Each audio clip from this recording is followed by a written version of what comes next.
안녕하세요. 김성길 목사와 함께하는 사람 이야기 제2단원의 G7 과정입니다. 전 시간에 이어서 이 시간에는 9번째 이야기를 함께 나누겠습니다. 10-10회입니다. 자, 우리가 포스트 액션, 분노하고 싸우고 분쟁해서 문제를 다 만들어 버렸어요. 엎질러져 버렸습니다. 이제는 어떻게 해야 될까요? 빨리 회복해야 되겠죠. 그래서 회복의 도구 10가지에 대해 이야기를 나누고 있는데요. 이 시간은 9번째 이야기입니다. 손해본 것을 투자로 승화시켜라 하는 거죠. 관계 정상화를 위해 손해본 것이 있다면 투자했다라고 생각을 하라는 겁니다. 너 때문에 이래가지고 이거 깨졌어, 물어내, 이게 아니라 이것을 내가 투자했다. 그래, 이 비용 투자했다. 이렇게 생각하라는 거죠.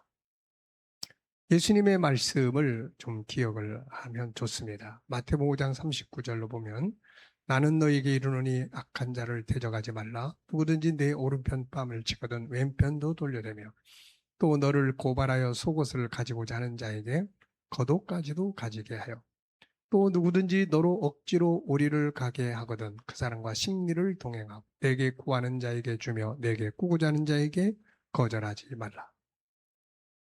사실 예수님은 세상에 손해보려고 오신 분이죠.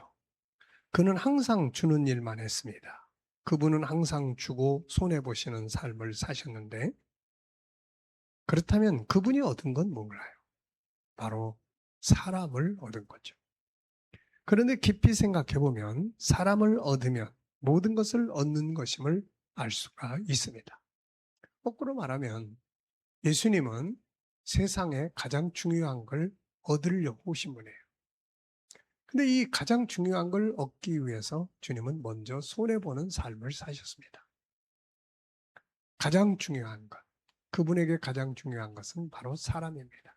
그 사람의 생명을 얻기 위해서 이분은 먼저 손해보는 시간들을 가지신 거죠.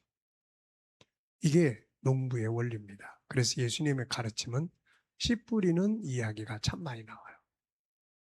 농부는 먼저 농부의 목적은 많은 열매를 거두는 거죠.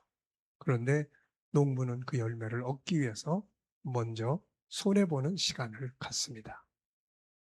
씨앗을 버리죠. 밭에다 씨를 버립니다.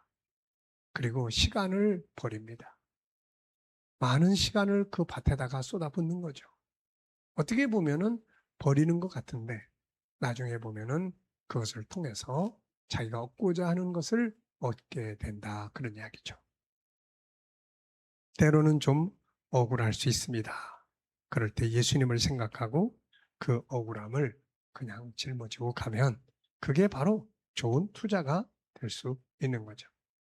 때가 되면 이 모든 것을 하나님이 갚아주십니다. 사실상 요셉의 억울한 삶의 보상은 사람이 아니라 하나님이 하신 거죠. 나중에 요셉에게 형제들이 뭐 갚아준 거 있나요? 보디발 장군 집에서 뭐 보상해 준 게 있나요? 없습니다. 다 하나님이 갚아준 거죠. 그래서 하나님이 갚아주시기를 기대하는 분들은 사람에게는 뭔가 좀 손해보고 사는 이런 인식을 갖는 게 좋습니다. 자, 그리고 이제 마지막 10번째는 프리액션으로 돌아갈 것. 다시 원상태로 빨리 돌아가는 거예요. 포기하지 말고. 온유한 훈련을 했는데 다시 화를 내서 다 쏟아버려서 아유, 난 역시 안 돼. 그냥 온유한 훈련하느라고 괜히 시간 낭비하지 말자. 그냥 난 내 식대로 살아. 이래버리면 안 되는 거예요. 다시 프리액션으로 돌아가는 겁니다. 이제 앞으로는 2차까지 가지 않도록 하기 위해 더욱 프리액션을 잘 훈련하고 준비해 보는 거죠. 인간관계에서 문제를 만들고 난 후에 복구하려고 힘쓰기보다는 인간관계를 잘하는 고수가 돼서 인간관계 문제를 만들지 않는 것이 훨씬 더 중요한 거죠. 자, 여기에 다시금 미리 준비할 것, 프리액션에 대해서 5가지 도표를 다시 올려놨습니다. 첫째는 영성을 강화시켜 보라는 것. 두 번째는 건강한 자화상을 만들라는 것. 세 번째는 그런 감정을 컨트롤하는 훈련을 좀 하라는 것. 네 번째는 현장에 대한 준비를 잘 하고 가라는 것. 다섯 번째는 실천을 위한 기본 공식을 항상 인식하고 살라는 것입니다. 자, 그동안 이제 우리가 분노 조절에 대한 세 가지 이야기를 나눴습니다. 얼마나 도움이 되셨는지 모르겠습니다. 사람은 뭔가를 할 수 있는 존재, 잘 할 수 있는 존재입니다. 왜? 본래 그렇게 만들어졌으니까요. 창세기 1장 27절이 앞에 있고 창세기 3장이 뒤에 있습니다. 그래서 인간은 참 선한 존재고 희망을 가져야 되는 존재고 인간에 대한 기대를 가져야 되는 존재고 포기하면 안 되는 존재입니다.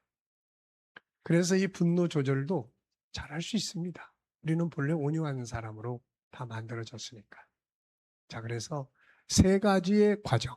첫째는 사전에 건강관리를 잘해서 온유한 사람으로 자기를 키워가는 게 중요하다. 여기 다섯 가지 말씀드렸죠. 그 다음에 이제 두 번째는 이렇게 훈련하고 나서 어떤 사람 만나고 부부 관계 또 이야기 나누고 부모 자녀 관계 갖고 직장에 가 사람 만나고 그럴 때 현장에서 기억하고 살아야 될 것 15가지 이야기 드렸죠.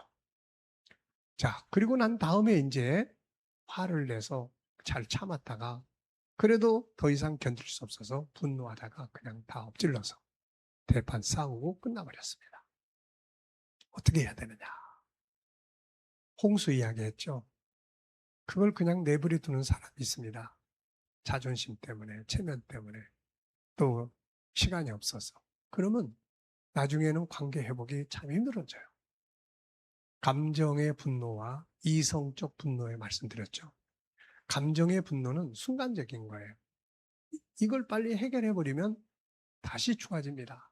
근데 그걸 빨리 해결하지 못하면 이제 그 다음에 이성적 분노로 가요. 이성적 분노로 가면은 이게 잘 해결이 안 됩니다. 자, 그래서 우리가 이 포스트 액션을 잘해야 돼요. 그래서 이 포스트 액션에 대한 10가지의 이야기를 말씀을 쭉 드렸습니다. 그러니까 사전에 잘할 수 있는 방법 5가지. 그리고 현장에서 감정을 잘 관리할 수 있는 방법 15가지. 그리고 그냥 싸우고 끝난 뒤에 해결하기 위해서 활용해야 될 방법 10가지. 이것만 항상 좀 복습하고 공부하고 기억하고 그리고 살아가면은 자기 조절을 잘 할 수 있는 그런 삶을 우리가 살아갈 수가 있습니다. 자, 우리가 분노 조절이라는 것 어떻게 보면은 내 삶에서 반드시 잘 해야 될 그런 부분들입니다. 자, 이렇게 잘 기억해 두시고 이 시간은 여기까지 하고 마치도록 하겠습니다. 감사합니다.